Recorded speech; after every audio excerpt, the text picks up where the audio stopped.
With the increased interest in shooting, more and more people are heading out to the range and getting involved in handguns.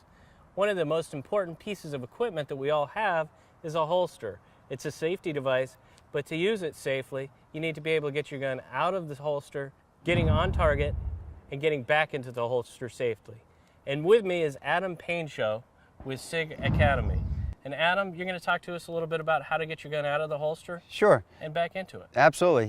You know, we tend to keep this process fairly simple as well. You know, obviously there's a lot of different holsters out there. Yep. With retention, without retention. You got a little bit of everything. So obviously we have to talk about specifics with holsters and how to deal with levers and buttons and hoods and things like that. But to kind of break it down, when we're getting a pistol out of a holster is what we're looking for basically is economy of motion. Now, before we even talk about that, we need to talk about objective-based and performance-based. Obviously, the goal is to get the gun out of the holster onto a target. All right, whether you need to do that quickly or not is going to be up to you and up to your objective and all that stuff, but we'll just kind of break it down in the most simplistic form. So essentially what we're looking for, getting the gun out of the holster on target, is economy, doing the littlest amount of movement possible to get the gun out of the holster and on target. So basically what we're thinking about, as the gun sits in my holster, one, I need to realize what, if any, retention device I may have. And in this case, I'm running a Safariland ALS, so it does have a little thumb lever on it down there. So as I come down on the gun, what I'm looking for as I come down the gun is a good grip. All right, I really want to establish my grip here because I don't want to have to get it out of the holster and fumble with it. Now, if I do, that's okay. Based on my objective, that may not matter, right? I may not be worried about speed. But essentially, I'm looking for a good grip while the gun's still in my holster. So I'm coming down here, trying to get a good grip right now so I don't have to adjust it after the fact. If I do have retention, and in this case I do, I'm gonna go ahead and disable that retention device while it's still in the holster, obviously. So come down on the gun, establish a good grip, my fingers straight forward, and relieve my retention device. And now all I'm doing is trying to get the gun up out of the holster. All right. Once it clears the holster, now I'm free to move, basically. All right. So at this point, I can start getting the muzzle up on target. So as I come down on it, establish my grip, release retention if I have it, and once the once the muzzle of the gun clears the holster, now I might as well start rocking that thing up to the target. All right. So, and what I'm looking for is a straight line from down here up to here, and it's basically a mini little L shape. Now, is there anything wrong with swinging this thing out here or doing one of these things like we see in the TV shows? Not really. I guess it's objective based, really. If I'm trying to do it as quickly as possible, I probably don't want to waste a whole lot of time with that, but if you do it at the beginner level and that's as far as you're going to go, then who really cares? All right. Personally, I'm looking for economy of motion and I want to get that thing on target in a fairly quick amount of time, so I'm looking to kind of streamline that process. So a good grip, disable retention I may have, come up out of the holster, and I'm just trying to rock the muzzle out to the target. If I'm going to shoot two-handed, probably once the gun gets in front of me, I'm establishing my two-handed grip and just continuing with the gun out onto the target. Going back to the holster is simply the opposite. As I'm out on target, I'm simply bringing the gun in, releasing my two-handed grip.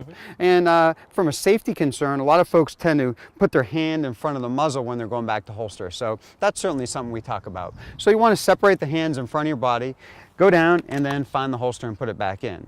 Now, as far as you can see my eyes, I'm looking at the holster right now. Obviously, as we get more proficient with it, ideally, for most situations, we want to probably keep our eyes on what we're doing. All right, maybe it doesn't matter though. So if you got to look at it, look at it. If you got to look at it, put it back in, who really cares?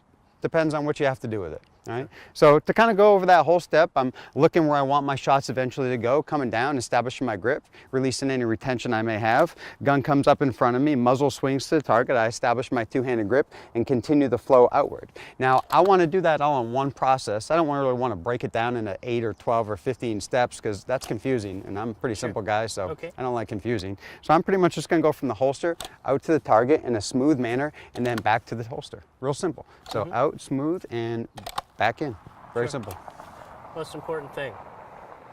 Most important thing about anything in firearms, obviously, is the safety concern. And especially, we see a lot of folks going not familiar with holsters, and they got a live loaded gun, and they're going back in the holster, and you see this a lot, or maybe they have a strap or a thumb brake they have to mess with, and you see muzzle go in front of hand. So the most important thing I'm looking for as a trainer, especially at any level, to be honest with you, is we're looking for that safety. Besides the safety concerns with holsters, the most important thing I'm looking for is flow and in economy of motion. Basically, doing a simple task and not making it convoluted or difficult. You're not going to hear our 12 steps to the draw process. Get the gun in the holster, put it on the target, and put it back in the holster. Good. Pretty straightforward. What works for you. Exactly. Yep. That's great. And obviously, it's probably more important to get your gun out of the holster faster. So when you're going back in, I noticed when you're first starting, go ahead and look at your holster if you need to. Yeah. To get it back in there. Yeah. Number one thing I would say is keep your finger off the trigger when you're going back to the holster. Definitely going back. You know, Yep. going back to the holster, I certainly don't want my finger on the trigger. But coming out, if speed is really what I'm looking for, as I'm coming out, my finger's probably going on the trigger right about here. If I'm planning to instantly shoot. If I'm not, then the finger's off the trigger. Yep. And again, if I'm training somebody who's going to spend the rest of their shooting career in their backyard shooting tin cans off the fence with their .22, who really cares about speed? Yep. And who cares about whether they look at the holster or not? Mm-hmm.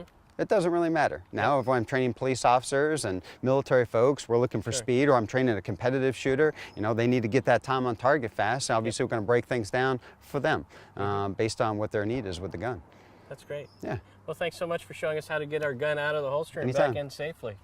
Now that you know how to do it, and you've learned the process, which really is quite simple, head out to the range and get some practice. And if you're looking for a place to shoot, visit our website. It's called wheretoshoot.org.